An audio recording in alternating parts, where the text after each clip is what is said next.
Hey guys, Joker the Fool here, and this is my review of the Detention Crew. This is by the Saska sisters with Matteo Lucetti as the artist. Michael Woods is the colorist on this book.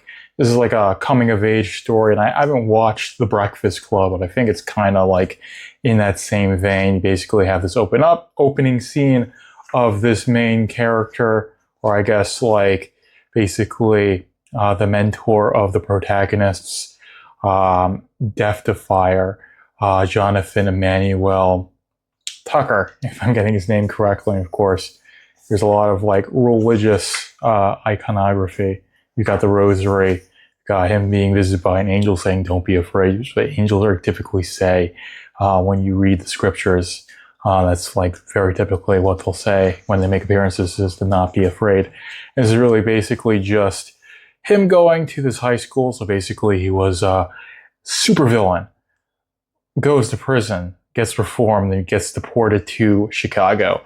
And he meets this ragtag group of accepts that does not know how to use their powers. And basically the entire book is just introducing these characters and then basically getting them to a position where they can become a basic superpower team. And now this art is basically very much in the vein of like Archie comics. You see, it's very simplistic. I think this is the Lucetti cover.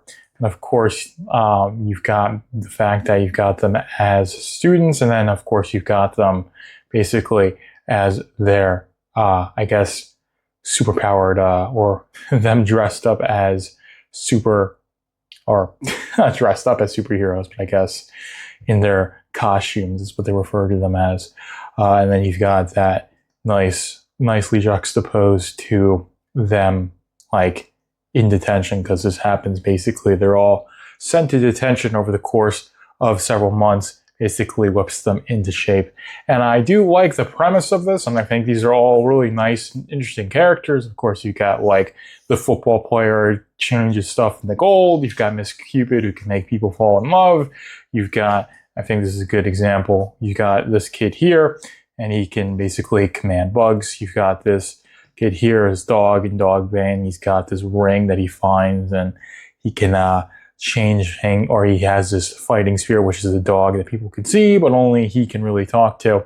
And then you've got, which basically has like dreams. It's kind of, let's say, like imply that she's, I guess, got magic powers, but you don't really see it all too much. And this is what I'm going to say. It's probably my biggest complaint of this book, is that this is like a 56-pager or so. So you don't really get that much time for these characters to develop, or there to be like super deep characterization. You do have a basic plot that's introduced, and all these characters get enough time where you can wrap your head around what's going on. And I do like Death to Fire, even though, not say even though, but basically his, like what he was and how evil he is really just kind of like implied. It's not really shown, and that does, I think, do a pretty good job of making this the Detention Crew story rather than Death to Fire.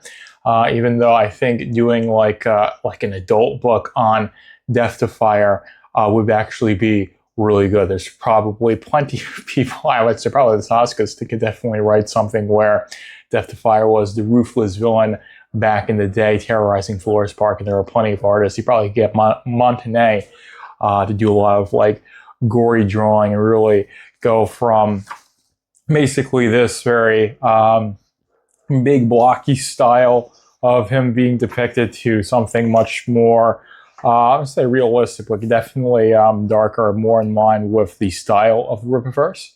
So I do like the layouts for this, and I think the art is really bright and colorful, and everything is laid out really well.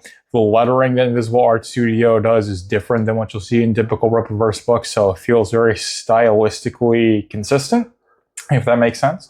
Is that like when you're reading this, it's like, yeah, it's very much like committed to this style. And this style is not going to jive with everybody, because when this book was first announced and went up for pre-order, a lot of people were very much against this book. But it's done well. So Luchetti does a really good job of drawing this book. All the character designs look really nice. Like I said, the lettering is really good. You know, whether it's the onomatopoeia or the word bubbles, everything's laid out really well. Paneling as well.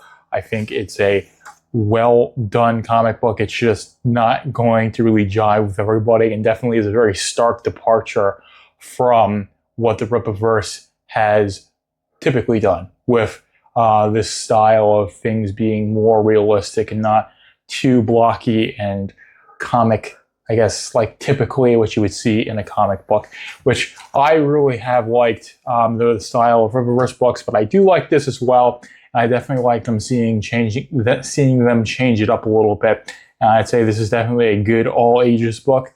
Probably not for like little babies, probably like 7 and up. There are some like mentions of like murder and killing, but like that's very toned down and muted. It's not like scenes in Blood Roof where there's like piles of dead body and like, you know, especially in Blood Roof #1, where basically, spoilers, Blood Roof is basically depicted as being turned into like a brood mare from Morningstar, if I'm getting his name correctly. None of that is in this book, so it's very much for like older elementary school kids and up, basically to like freshman year of high school. I'd say is like the peak of where you'll really enjoy this with the style. But I'm 28 and I did like this book.